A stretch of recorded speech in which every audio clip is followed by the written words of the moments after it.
사람은 살아가며 자신도 모르게 마음을 다잡고 또 다잡습니다.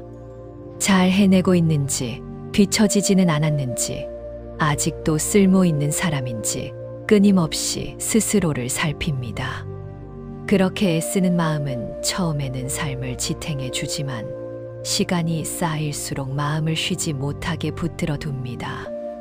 가만히 있어도 해야 할 일이 남아있는 것 같고 멈추면 모든 것이 무너질 것처럼 느껴지지요.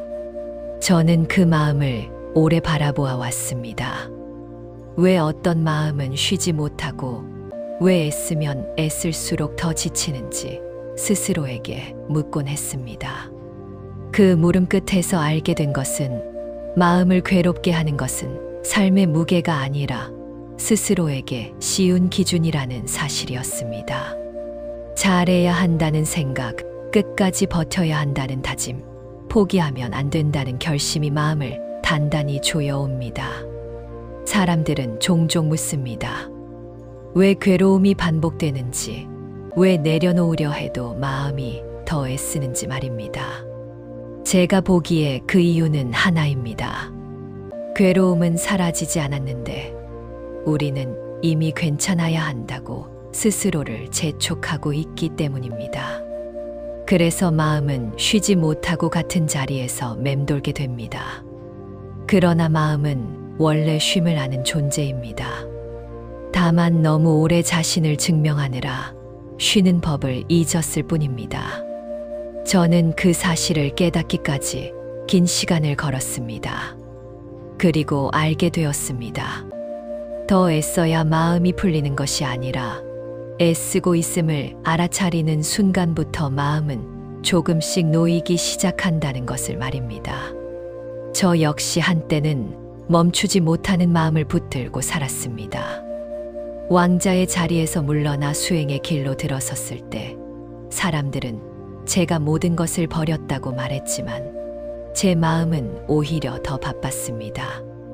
더 빨리 깨달아야 한다는 생각, 더 깊이 들어가야 한다는 조급함, 이 길이 틀리면 안 된다는 두려움이 끊임없이 저를 재촉했습니다. 몸은 숲에 있었지만 마음은 늘 앞서 달리고 있었지요. 어느 날 고행을 거듭하던 중 제 몸은 거의 뼈만 남은 듯했지만 마음속에는 여전히 이 정도로는 부족하다는 소리가 남아 있었습니다. 숨이 가빠도 다리가 떨려도 마음은 멈추지 않았습니다. 그때 저는 문득 깨달았습니다. 괴로움은 몸에서 오는 것이 아니라 스스로에게 요구하는 그 기준에서 자라고 있다는 사실을요. 깨달아야 한다는 생각조차도 또 하나의 짐이 되어 제 마음을 짓누르고 있었습니다. 그 무렵한 수행자가 제게 다가와 말했습니다. 스승님, 저는 이렇게 애쓰는데도 마음이 조금도 편해지지 않습니다. 그의 눈에는 지침과 초조함이 가득했습니다. 저는 그에게 따로 가르침을 주지 않았습니다. 다만 이렇게 물었습니다. 그대는 지금 누구를 위해 애쓰고 있습니까? 그는 한참을 말없이 서 있다가 고개를 떨구었습니다. 그 순간 그 수행자뿐 아니라 저 역시 같은 질문 앞에 서 있음을 느꼈습니다. 우리는 종종 수행마저도 또 하나의 증명이 되게 만듭니다. 더 참아야 하고 더 견뎌야 하며 남들보다 앞서야 한다고 생각하지요. 그러나 그렇게 애쓰는 마음은 평온으로 가는 길이 아니라 스스로를 붙드는 또 다른 사슬이 됩니다. 저는 그 사실을 알아차렸을 때 비로소 고행을 내려놓았습니다. 포기해서가 아니라 더 이상 저 자신을 몰아붙이지 않기로 한 것이었습니다. 보리수 아래에 앉았을 때도 저는 어떤 특별한 기적을 기다리지 않았습니다. 다만 더 증명하려 하지 않았고 더 잘하려 애쓰지 않았습니다. 숨이 오면 오는 대로, 생각이 일어나면 일어나는 대로 두었습니다. 그 순간 마음은 처음으로 저항을 멈췄고 그제야 저는 보았습니다. 애쓰던 마음이 잠시 놓이자 그 아래에서 늘 고요히 존재하던 길이 드러나고 있음을 말입니다. 사람들은 깨달음이란 새로운 무엇을 얻는 것이라 생각하지만 제 경험은 달랐습니다. 깨달음은 더해지는 것이 아니라 오래 붙들어온 짐을 내려놓는 일이었습니다. 평생 자신을 증명하며 살아온 마음이 잠시 쉴 자리를 허락하는 것, 그것이 제가 보리수 아래에서 처음 배운 가르침이었습니다. 사람들은 흔히 괴로움이 생기면 먼저 없애려 합니다. 저 또한 수행 초기에 그러했습니다. 괴로움이 일어나면 그것을 누르고 생각이 떠오르면 밀어내며 마음이 흔들리면 더 단단해지려 애썼습니다. 그러나 그렇게 할수록 마음은 오히려 더 거칠어졌고 잠시 가라앉는 듯 하다가도 다시 더 크게 일어났습니다. 그때 저는 깨달았습니다. 괴로움과 싸우는 마음이 괴로움을 오래 붙들고 있다는 사실을요. 어느 날 숲속에서 좌선하던 중 어린 수행자 하나가 울음을 삼키며 제 곁에 앉았습니다. 그는 가족을 떠나온 지 오래였고 수행에 들어왔지만 마음속 그리움과 두려움이 사라지지 않는다고 했습니다. 이 마음을 없애고 싶습니다. 그는 그렇게 말했습니다. 저는 그에게 그 마음을 없애려 하지 말고 그 마음이 일어나는 자리를 가만히 살펴보라고 했습니다. 얼마 뒤 그는 조용히 말했습니다. 없애려 하지 않으니 마음이 덜 아픕니다. 그 말 속에 이미 중요한 깨달음이 담겨 있었습니다. 마음은 억누를수록 힘을 얻습니다. 밀어내면 밀어낼수록 더 강하게 돌아옵니다. 이는 마치 물속에서 공을 누르는 것과 같습니다. 손을 떼는 순간 공은 더 세게 튀어오르지요. 괴로움도 그렇습니다. 내려놓지 못하는 이유는 약해서가 아니라 너무 잘 해내려 애쓰고 있기 때문입니다. 잘 참아야 하고 잘 이겨내야 하며 잘 극복해야 한다는 생각이 마음을 더욱 긴장시키는 것입니다. 저는 수행 중에 스스로에게 이렇게 물은 적이 있습니다. 이 마음을 다스리려는 이는 누구인가? 살펴보니 다스리려는 그 마음 역시 또 하나의 마음이었습니다. 괴로움을 다스리려는 마음, 불안을 없애려는 마음, 흔들리지 않으려는 마음이 겹겹이 쌓여 있었습니다. 그 순간 저는 알았습니다. 괴로움이 사라지지 않는 이유는 괴로움 위에 또 다른 괴로움을 계속 얹고 있기 때문이라는 것을요. 그 이후 저는 마음을 바로잡으려 하지 않았습니다. 대신 마음이 일어나는 모습을 그대로 보았습니다. 좋고 나쁨을 가르지 않고 옳고 그름을 판단하지도 않았습니다. 그저 일어나고 머무르고 사라지는 과정을 지켜보았습니다. 그러자 마음은 서서히 스스로의 무게를 내려놓기 시작했습니다. 애쓰지 않을 때 마음은 가장 자연스럽게 제자리를 찾았습니다. 사람들이 묻습니다. 그럼 아무것도 하지 말라는 말입니까? 저는 그렇게 말하지 않습니다. 다만 자신을 몰아붙이는 애씀을 잠시 내려놓아 보시라고 말하고 싶습니다. 애쓰지 않아도 마음은 스스로 흐를 줄 알고 놓아주지 않아도 스스로 풀릴 때가 있습니다. 그 사실을 알아차리는 순간 괴로움은 더 이상적이 아니라 마음을 이해하게 하는 조용한 안내자가 됩니다. 저는 수행의 길에서 오래도록 내가 잘하고 있는가라는 질문에 사로잡혀 있었습니다. 마음이 흔들리면 수행이 부족하다고 여기고 번뇌가 올라오면 아직 멀었다고 스스로를 다그쳤습니다. 그러나 어느 순간 그 질문 자체가 또 하나의 집착임을 보게 되었습니다. 잘하고 싶은 마음, 옳은 길에 서 있다는 확신을 얻고 싶은 마음이 끊임없이 저를 재촉하고 있었습니다. 보리수 아래에 이르기 전 저는 극단적인 고행을 오래 이어갔습니다. 몸을 괴롭히면 마음이 정화될 것이라 믿었기 때문입니다. 숨이 가빠지고 몸이 쇠약해질수록 오히려 생각은 더 날카로워졌고 마음은 더 조급해졌습니다. 그때 저는 깨달았습니다. 나를 단련한다는 이름으로 나를 몰아붙이고 있었다는 사실을요. 내려놓고 싶다 말하면서도 내려놓는 일조차 성취해야 할 과제로 만들고 있었습니다. 한 수행자가 제게 물은 적이 있습니다. 저는 언제쯤 괴로움에서 벗어날 수 있겠습니까? 저는 그에게 날짜도 방법도 말해주지 않았습니다. 대신 이렇게 말했습니다. 지금 이 괴로움을 벗어나야 한다는 마음을 잠시 내려놓아 보십시오. 그는 잠시 침묵하다가 고개를 들었습니다. 괴로움은 그대로 있었지만 그의 얼굴은 전보다 한결 부드러워져 있었습니다. 벗어나야 한다는 생각이 느슨해지는 순간 괴로움은 이미 다른 모습으로 변하고 있었습니다. 사람들은 내려놓음을 어떤 결단이나 용기로 생각합니다.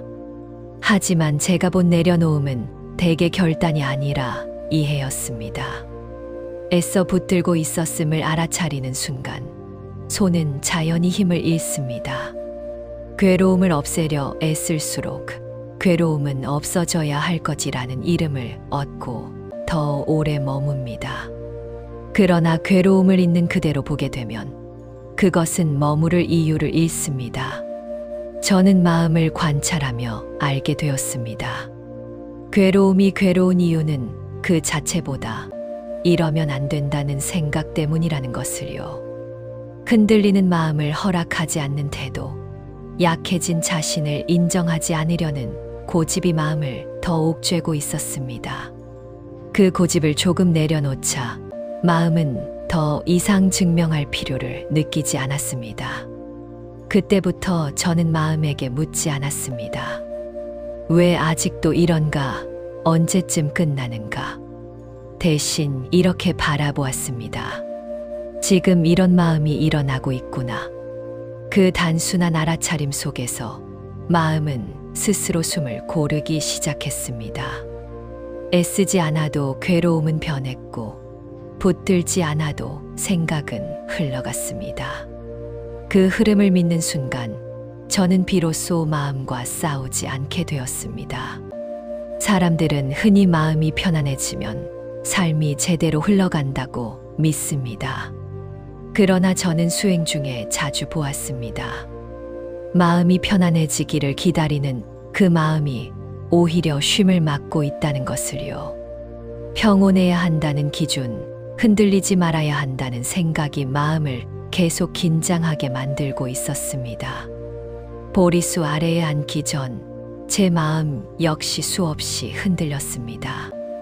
기억들이 떠오르고 두려움이 올라오고 아직 이루지 못한 것들이 마음을 채웠습니다. 그때 저는 그것들을 밀어내지 않았습니다. 이러면 안 된다고 말하지도 않았습니다. 그저 일어나는 것을 일어나는 대로 두었습니다. 그 순간 마음은 싸울 대상을 잃었습니다. 밀려나지 않은 생각은 스스로 자리를 떠났고 붙잡히지 않은 감정은 오래 머물지 않았습니다. 한 노수행자는 늘 제게 말했습니다. 마음을 고치려 하지 마십시오. 마음을 알기만 하십시오.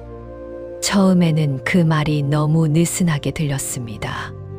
무언가를 해야 한다고 배워온 제게 하지 말라는 말은 허공 같았기 때문입니다. 그러나 시간이 지나며 알게 되었습니다. 알기만 하는 태도에는 이미 깊은 힘이 담겨 있다는 것을요. 바꾸려는 의도가 사라질 때 마음은 가장 빠르게 변합니다. 사람들은 자신이 평생을 애써 살아왔다는 사실을 잘 알고 있습니다. 가족을 위해, 역할을 위해, 책임을 위해 마음을 단단히 붙들어 왔습니다. 문제는 그 애씀을 멈추지 못하는데 있지 않습니다. 애쓰는 마음이 여전히 필요하다고 믿는 데 있습니다. 이미 지나간 상황에서도 마음은 여전히 긴장을 유지합니다. 더 이상 증명할 대상이 없어도 마음은 스스로를 시험대에 올려놓습니다. 저는 그 모습을 보며 알았습니다. 내려놓음은 삶을 포기하는 일이 아니라 이미 끝난 싸움에서 손을 떼는 일이라는 것을요. 싸움이 끝났다는 사실을 받아들이지 못할 때 마음은 계속 방패를 들고 서 있습니다. 그러나 더 이상 적이 없음을 알아차리는 순간 방패는 무거운 짐이 됩니다. 마음은 본래 쉬는 법을 알고 있습니다. 다만 오래도록 쉬지 못했을 뿐입니다. 쉬어도 된다는 허락이 주어지지 않았고 멈춰도 괜찮다는 믿음이 없었습니다. 그 믿음이 생기는 순간 마음은 천천히 속도를 늦춥니다. 애쓰지 않아도 괜찮다는 사실을 받아들이는 것만으로도 마음은 이미 반쯤 내려놓은 상태에 들어갑니다. 저는 그때 깨달았습니다. 평온은 만들어내는 것이 아니라 방해하지 않을 때 드러난다는 것을요. 마음을 쉬게 하는 가장 깊은 방법은 쉬지 못하게 막아온 생각을 하나 내려두는 일이었습니다. 사람들은 흔히 내려놓는 일을 나약함으로 오해합니다. 애쓰지 않으면 무너질 것 같고 붙들지 않으면 사라질 것처럼 느낍니다. 그러나 수행의 길에서 제가 분명히 본 것은 무너지는 것은 내려놓음이 아니라 집착이었고 사라지는 것은 마음이 아니라 두려움이었습니다. 어느 날 한 수행자가 제게 찾아와 말했습니다. 그는 오랫동안 계율을 지키고 명상을 해왔지만 마음이 조금도 가벼워지지 않는다고 했습니다. 잘하려 애쓸수록 스스로를 더 엄격히 다그치게 되고 그럴수록 마음이 굳어간다고 했습니다. 저는 그에게 물었습니다. 그대는 무엇을 지키고 있습니까? 그는 한참을 망설이다가 말했습니다. 흔들리지 않는 수행자라는 제 모습입니다. 그 말 속에는 깊은 애씀과 함께 두려움이 숨어 있었습니다. 흔들리면 안 된다는 생각, 부족해 보이면 안 된다는 마음, 깨달음에 가까운 사람처럼 보여야 한다는 긴장. 그 모든 것이 수행의 이름으로 포장되어 있었지만 실상은 자신을 붙들고 놓지 못하는 마음이었습니다. 저는 그에게 아무 말도 더 하지 않았습니다. 다만 함께 앉아 숨을 바라보았습니다. 숨이 들어오고 나가는 것을 막지 않고 흐트러지는 마음을 바로잡지 않고 올라오는 생각을 평가하지 않았습니다. 잠시 후 그는 조용히 눈을 뜨며 말했습니다. 아무것도 하지 않았는데 마음이 조금 느슨해졌습니다. 저는 그제야 고개를 끄덕였습니다. 마음은 풀리기 위해 특별한 기술을 필요로 하지 않습니다. 다만 자신을 쥐고 있던 손을 조금 늦추는 용기가 필요할 뿐입니다. 애써온 시간만큼 내려놓는 일도 서툴 수밖에 없습니다. 그러나 서툰 그대로 두어도 괜찮습니다. 완벽하게 놓으려는 마음마저 내려놓을 수 있다면 그것으로 충분합니다. 저 역시 수행 중 수없이 제 자신을 증명하려 했습니다. 올바르게 앉고 있는지, 제대로 걷고 있는지, 깨달음에 가까워지고 있는지 스스로를 점검했습니다. 그러나 그 모든 점검은 결국 하나의 물음으로 돌아왔습니다. 나는 지금 나를 믿고 있는가? 그 물음 앞에서 애씀은 점점 힘을 잃었습니다. 마음이 쉰다는 것은 아무 생각도 없다는 뜻이 아닙니다. 생각이 있어도 괜찮고 감정이 올라와도 괜찮다는 허용이 생기는 상태입니다. 그 허용이 생기면 마음은 더 이상 자신을 방어하지 않습니다. 방어하지 않는 마음은 스스로를 공격하지도 않습니다. 그 순간부터 마음은 비로소 안전해집니다. 평생 자신을 증명하며 살아온 마음은 사실 단 한 번도 쉬는 법을 배운 적이 없었을지도 모릅니다. 그러니 쉬지 못하는 자신을 탓하지 마십시오. 다만 지금 이 순간 더 이상 증명하지 않아도 된다는 사실을 천천히 받아들이시면 됩니다. 그 받아들임이 바로 수행이며 그 자리가 이미 길의 한가운데입니다. 저는 긴 세월을 돌아 수행의 길 끝에서야 한 가지를 분명히 알게 되었습니다. 마음을 쉬게 하는 일은 삶을 포기하는 것도 책임을 내려놓는 것도 아니었습니다. 그것은 다만 스스로에게 더 이상 증명하라고 재촉하지 않는 일이었습니다. 그 사실을 알기 전까지 저는 스스로에게 너무 많은 요구를 하며 살아왔습니다. 깨달음조차도 성취해야 할 목표로 삼고 멈춤마저 수행의 성과로 계산하려 했습니다. 그러나 어느 순간 깨닫게 되었습니다. 마음은 애쓰지 않을 때 가장 깊이 가라앉고 내려놓으려 하지 않을 때 가장 자연스럽게 놓인다는 것을요. 평생 자신을 증명하며 살아온 마음은 이미 충분히 애썼습니다. 더 잘하려고 애쓰지 않아도, 더 나은 사람이 되지 않아도 그 마음은 이미 할 만큼 해왔습니다. 혹시 지금도 스스로에게 이렇게 묻고 계시지 않으신지요? 나는 아직 부족하지 않은가? 이 정도로 쉬어도 되는가? 저는 그 물음에 이렇게 답하고 싶습니다. 이제는 괜찮다고, 쉬어도 된다고 말해 주셔도 됩니다. 쉬는 것은 멈춤이 아니라 회복이며 포기가 아니라 돌아봄입니다. 삶은 끝없이 자신을 증명하라고 요구하지만 마음은 그 요구에 모두 응답하지 않아도 됩니다. 잠시 내려놓고 숨을 고르는 순간 우리는 비로소 자신이 얼마나 오래 애써왔는지를 알아차리게 됩니다. 그 알아차림 속에서 마음은 조용히 풀리고 삶은 조금 더 부드러운 결을 띠게 됩니다. 오늘 이 이야기가 여러분의 마음에 작은 쉼터 하나를 만들어 주었기를 바랍니다. 더 나아지지 않아도 괜찮고 아직 놓지 못해도 괜찮습니다. 다만 지금 이 순간만큼은 자신을 증명하지 않아도 되는 자리에서 잠시 머물러 보시길 권해드립니다. 그 자리가 바로 수행이 시작되는 곳이기 때문입니다. 나무아비타불 관세음보살. 내용이 좋으셨다면 구독과 좋아요 부탁드립니다. 감사합니다.